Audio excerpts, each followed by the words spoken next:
우리 룻기의 이제 마지막 부분을 보게 되는데요. 우리 룻기를 보게 되어지면 이 세 번째죠. 우리가 심은 대로 거둔다라는 부분들을 잘 알려주죠. 성경에서 가장 가난한 사람들을 대표적으로 뭐라고 이야기하죠? 누구랑 이야기해요? 부하와 과부. 이 가난한 자들의 대표가 부하와 과부가 되었습니다. 이제 나오미는 과부죠. 두 며느리도 과부. 그러니까 세 과부가 한 집에 살고 있는 거예요. 왜 이 과부가 이 가장 가난한 자가 되었냐면, 뭐 그 당시는 농사 짓는 거잖아요, 거의 대부분.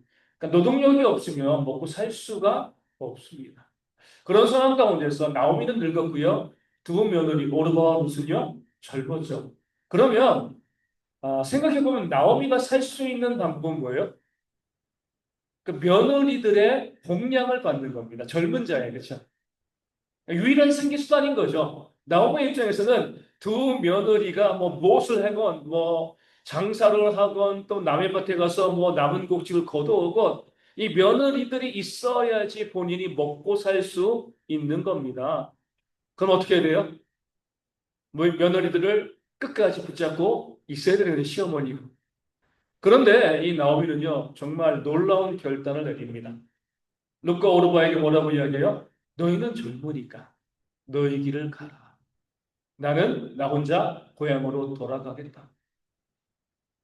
굶어 죽겠다 이렇게 이야기하는 겁니다.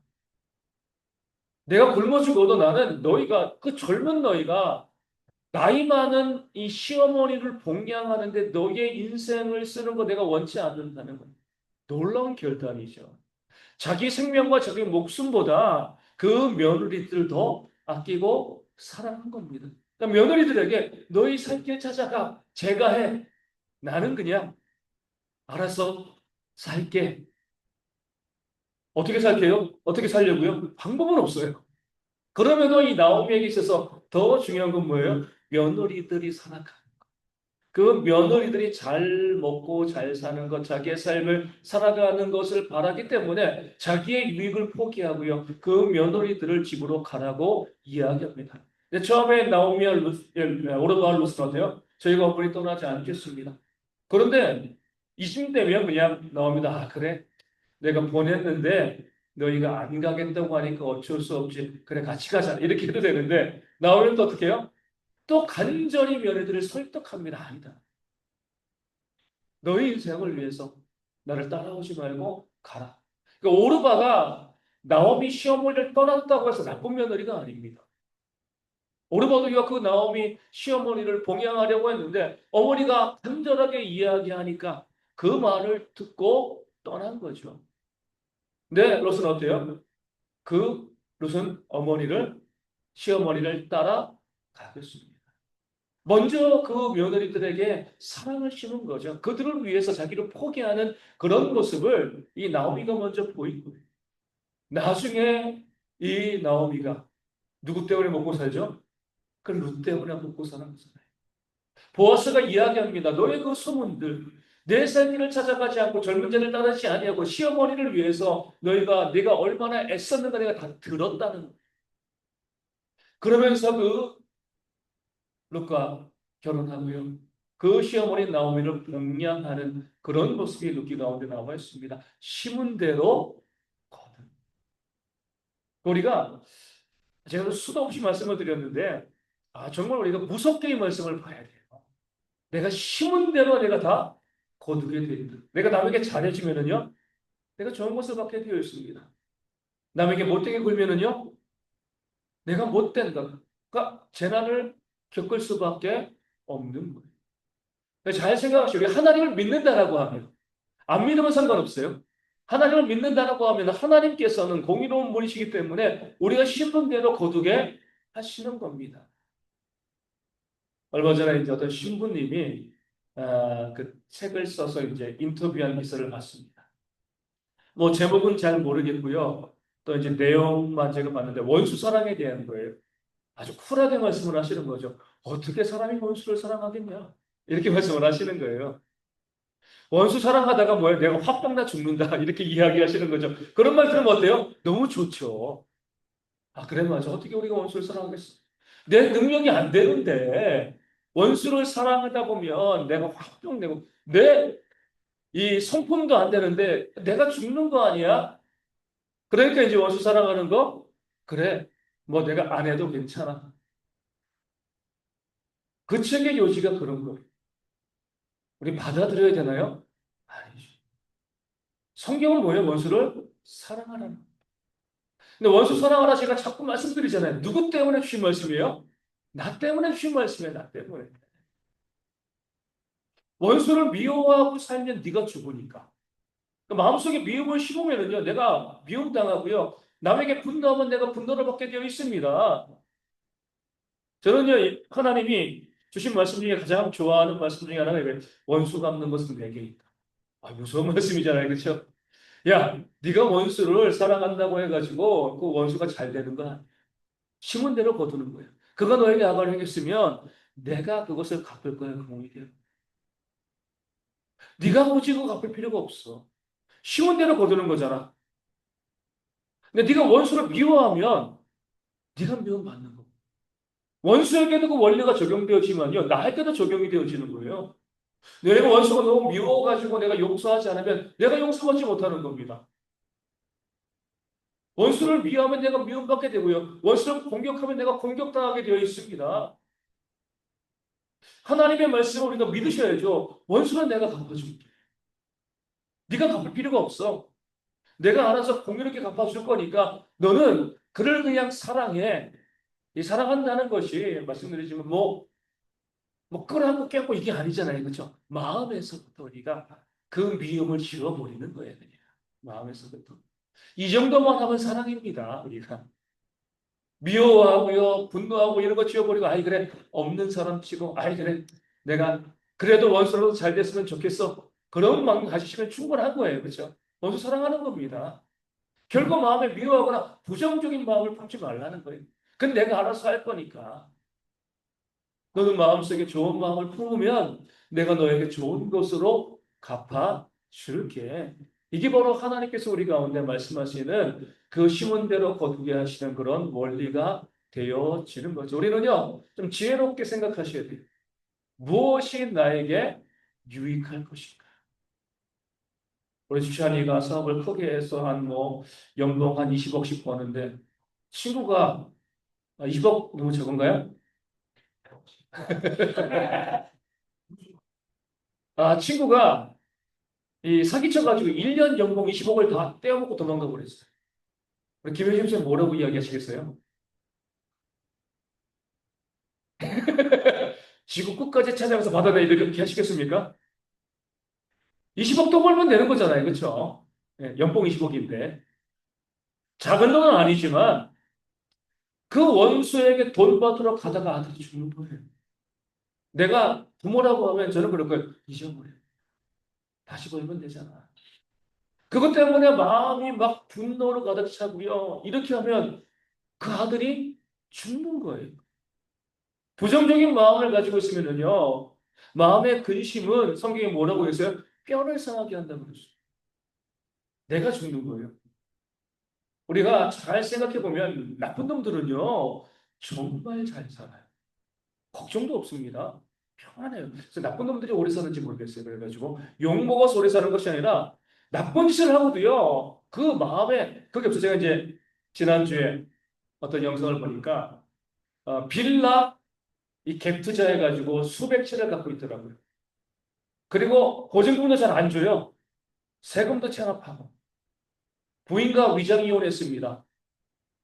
부인은 그러니까 이제 채무 관계가 없는 거잖아요. 수십억짜리 그 집에 살고.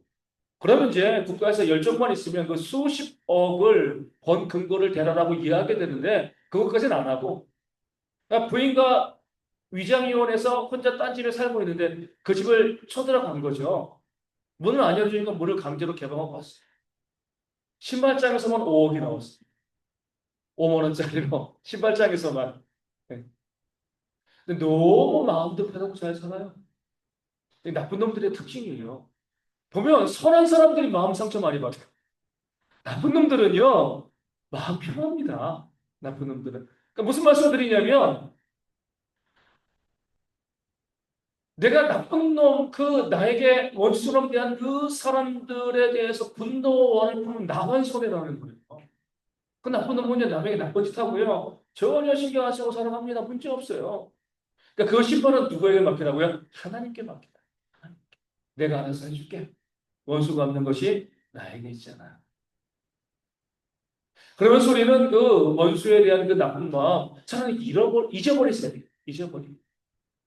그 마음 갖지 않고 살아가는 게 결국 나에게 유익한 것이 되어지는 거죠. 하나님께서 반드시 심은 대로 거두게 하신다. 그것을 보면은요, 나쁜 놈들 보면 불쌍해지는 하나님의 심판이 있으니까요. 그렇죠? 하나님이 가만두시지 않을 거니까. 그것을 보면 나쁜 짓 하고요, 악한 일을 행하는 자들 우리가 불쌍히 여길 수 있어야 됩니다. 아, 저러다가 한 방에 훅 가는. 그런 사람들 정말 많이. 그러니까 우리가 짧은 인생을 살아가면서 여러분 마음속에 부정적이고요, 이런 것들을 품을 필요가 없어요. 할 수만 있으면 긍정적인 마음, 선한 마음, 좋은 마음, 그 나를 위한 거. 지혜롭게, 다른 말로 이기적으로 실행선하시라는 거예요. 나를 위해서, 그렇죠? 원수가 없는 건 내게고 하나님께서 오늘 새벽에 말씀드린 것처럼 세상에서 어때요? 내가 아무리 열심히 애쓰고 노력을 해도 일을 투입해서 10을 얻기가 참 어렵습니다. 10배 하는 거 정말 어려워요. 근데 하나님 뭘 약속하신 거죠? 30배, 60배, 100배. 이게 명함이 분명합니다. 나쁜 짓을 해도요, 30배, 60배, 100배고요. 선한 일을 해도 30배, 60배, 100배입니다. 우리 나쁜 짓을 하는 사람들 보면, 야, 나에게 지금 한 대 때렸는데, 하나님께 100대 받겠구나 생각하셔야 됩니다. 내가 남에게 무엇인가 선한 일을 하면, 하나님께서 나에게 100배를 갚으시겠다. 그래서 이제 열심히 하나님께 기도하고 있는 거죠. 이 방법, 저 방법, 여러 가지 방법을 통해서 하나님, 제가 빌려준 거 돈을 좀 받게 좀 해주세요. 제가 기도하고 있어요. 목적은 딱 하나입니다. 우리 94님 임대아파트 되면 보증금 좀 빌려드리게 제가. 보증금 나올 데가 없는 거예요. 하나님, 제가 그 돈 받으면, 처음에는 나를 위해 쓸 생각이었는데, 그 돈 받으면 제가 우리 94님 보증금 좀 어떻게든 내가 마련해드리고 싶은데, 그 길을 좀 열어주세요. 그러니까 기도하고 있는 거죠. 근데 이게요, 뭐 내가 뭐 큰 일을 한다는 게 아니에요. 하나님이 100배로 갚아주실 거고. 그걸 믿는 거예요, 그거를. 그 믿음을 가지고 살아갈 때 우리가 정말 이 선한 일에 힘쓸 수 있게 되는 거죠. 하나님의 갚아주심을 기대하지 못하면 아까워서 어떻게 선한 일을 해요? 못하는 거죠. 하나님이 갚아주신다. 하나님이 살아계신다. 그러니까 제가 매일매일 어떤 일을 할 때마다, 어떤 결정을 할 때마다 늘 다시 한번 마음에 새기는 거예요. 하나님 살아계시죠. 하나님 전능하시죠. 하나님 심판자이시죠. 하나님 나 믿습니다. 그 믿음을 가지고 있으면은요, 선한 일에 힘쓰고요, 살아나고, 하나님이 알아서 공의롭게 심은 대로 거두게 하실 건데, 뭐, 내가 내 자신을 위해서라도, 그래, 선한 것만을 심자. 좋은 것만을 심자. 그래서 우리가 말씀에 있는 것처럼, 우리 아까 이제 우리 찬양할 때 보니까, 나연이가 너무 불쌍한 것 같아요. 여기 있는 분이랑 여기 있는 분이 기가 너무 세가지고, 기가 막 흡수되는 그런 제 느낌을 제가 앞에 앉아 있으면서 나연이가 자꾸 눈알을 굴리면서 이 기센 분들 옆에서 나연이가 애쓰고 수고하고 있구나. 내가 더 기도해줘야지. 그런 마음을 갖게 되어지는데 어찌됐건 어때요? 이렇게 힘차게 찬양하고 얻고 너무 좋잖아요, 우리가. 그렇죠? 항상 기뻐하셔야 돼요, 우리가. 부정적인 마음, 힘든 마음, 뭐 우리 삶이 힘들죠. 어렵죠. 얼마나 힘든 일들이 많아요. 그런 일들이 많아도 우리가 항상 웃으면서 기쁨으로 살아가는 이유가 그게 우리 삶의 복되기 때문에 그래요. 오죽했으면 웃으면 복이 와요. 그런 말이 있겠습니까? 그래서 우리가 한번 마음속으로 다짐해 봤으면 좋겠어요. 이제는 내가 앞으로 남은 모든 인생, 우리 이제 나이는 제일 힘들죠. 나이랑 요한이 아직 한참 남았으니까 그렇죠. 저희는 얼마 안 남았습니다. 어쨌든 남은 인생을 이제는 계속 웃으면서 살았으면 좋겠어요. 그런 각오로 살아갔으면 좋겠어요. 힘든 일이 있어도 어려운 일이 있어도 뭐 당연히 다가오겠죠. 그런 일들이 우리 가운데 왜 없겠어요. 우리가 웃는다고 해서 마냥 좋겠습니까? 뒤돌아보면요, 정말 온갖 일들, 힘들고 어려운 일들이 우리 가운데 정말 많이 있는데, 그래, 그래도 나는 남은 인생, 우리 나연이 요한이 한 100년 남았습니다. 그렇죠? 100년 정도 인생이 남았는데, 그 100년까지도 웃으면서 살지 뭐. 그런 마음을 가지고 살아가는 그런 우리가 되어지면, 내가 웃으면은요, 웃을 일들이 생겨요. 하나님께서 그러니까 시험을 거두게 하시니까 감사하면은요 감사할 일이 생기는 거죠. 내가 얼굴 찌푸리면은요 얼굴 찌푸리게 되어지는 일들이 발생하게 되어줍니다. 그러니까 성경의 원리 하나님의 살아계심과 하나님의 공의로우심을 우리가 믿고요. 나오미처럼 내가 내 생계를 포기하는 한이 있더라도 내 며느리의 살 길을 열어줘야지. 그 선의와 그를 나오미에서 고향에 돌아갔을 때 뭐라고 이야기해요? 나오미는 기쁨이라는 뜻이잖아요. 베들레헴 사람들이 나오미에게 물어봤을 때 어떻게 살아왔어? 내 이름을 더 이상 나오미라 부르지 말고 뭐라고요? 말하라. 비탄과 슬픔으로 불러라. 내 인생이 완전히 무너졌다. 나중에 어때요? 사장이 가면 다시 나오미로 회복되어지는 거예요. 심은 대로 거둔. 지난번에 말씀드린 것처럼 예배하는 처소를 버리고요.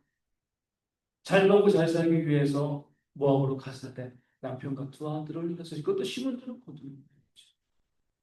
이제 그 마음을 성으로 바꿨을 때 더 풍성한 것으로 채우시는 그 하나님의 역사를 성경은 우리 가운데 보여주고 있고 그 하나님을 정말 믿으신다면 좋은 것만을 심어라. 이게 우리가 살 길이 되어지는 줄로 믿습니다.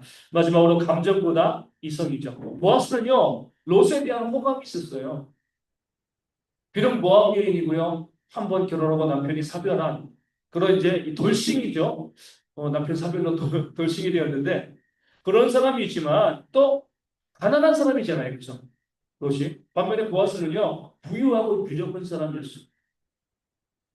물론 보아스가 아직까지 결혼하지 않았다라고 보긴 좀 어려워요. 그렇죠? 그 당시 분명히 결혼을 했을 겁니다. 나이가 있는 사람이었기 때문에.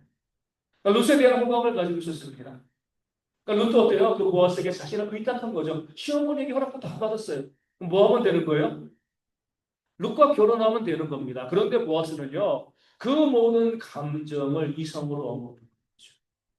왜요? 나보다 기업 물을 술번이 앞선 사람이 있다는. 그 당시 남편이 없이 죽고 그럼 결혼해가지고 또 이 남편의 이름으로 대를 잇는 거잖아요. 그 순서가 있습니다. 가까운 순서. 보아스가 2번이고 1번이 있다는 거예요. 마음은 나오게 롯에게 가 있고요. 정말 이 현숙한 여인, 지혜로운 여인, 어머니를 사랑하는, 시어머니를 사랑하는 이 좋은 여인과 나도 함께 가정을 꾸리고 싶다. 이런 마음이 보아스에게 너무나 많았지만 그럼에도 냉정하게 나는 2번이야. 1번이 있어. 기업 물을 자의 순번이 앞선 자가 있다. 그가 물으면 나는 너를 양보할 수. 내가 너를 아무리 좋아해도 양보할 수밖에 없어. 근데 그가 물으지 않으면 내가 너와 결혼하겠다. 그 다음날 아침에 일찍 가서 그 사람에게 이야기하고 그 사람의 자기의 기업에 손해가 있을까봐 나는 포기하겠습니다. 라고 이야기하니까요. 그 다음에 롯을 아내로 삼게 되어지는 거죠. 만약 감정이 앞서가지고요. 롯과 결혼했으면요. 그 기업 물자 1번이 가만히 있었겠습니까? 그럼 파탄 나는 거예요. 거기. 다 무너지고요. 롯도 쫓겨나게 되어지는 거죠. 가뜩이나 모함령이. 믿음을 가지고서 그래 내가 한번 이 순서에서 한번 밀려보자. 이게 순서가 이렇게 되어 있으니까 하나님께서 정말 이 여인과 결혼하는 것이 옳다라고 보시면 나도 하여금 순서가 밀리지만 결혼하게 하시겠지. 이 믿음인 거예요. 지금 내가 움켜쥔다고 그것을 얻을 수 있는 것이 아니라 하나님이 주실 것이라고 뭐예요? 아, 그래, 하나님께서 내 것이 내게 주실 것이라고 하면 내가 순서가 밀려도 내가 양보해도 나에게 주실 거야. 이 믿음이 이 보아스 가운데 있었던 거죠. 그랬을 때 결국 루카 결혼하고요. 모든 것들이 은혜롭게 질서 있게 공의롭게 진행이 되어 진 거죠. 우리가 이렇게 보셔야 돼요. 미워하는 것은 감정이고요. 사랑하는 것은 이성. 그러니까 우리가 감정이 나쁜 건 아니지만 그 감정 때문에 올바른 이성을 포기하는 그런 모습이 우리 가운데 있으면 안 되는 거죠. 앞서 말씀드린 것처럼 우리가 원수가 있어도요, 이성적으로 생각해야지. 아, 그를 미워하지 않는 것이 나에게 유익한 것이다. 이성적으로 그 감정을 컨트롤할 수 있는 그런 지혜도 우리 가운데 있어야 됩니다. 그 감정에만 흔들리게 되어지면은요, 잘못된 길로 걸어가게 되어지고 하나님의 진노와 심판을 받게 되어지는 거죠. 그래서 우리가 믿는 자로서 온전한 이성을 가지고요. 그 이성으로 늘 바르고 올바른 것을 판단하고 하나님께 내어 맡기고 그래 내가 뒤처진다고 내가 손해보는 건 아니야. 하나님께서 주시기로 하면 주실 거야. 그 믿음을 가지고 나아가는 그런 모습들이 우리 가운데 있기를 소망합니다. 여기까지 보고요. 우리 찬송가 몇 장이죠? 369장 우리 함께 찬송하도록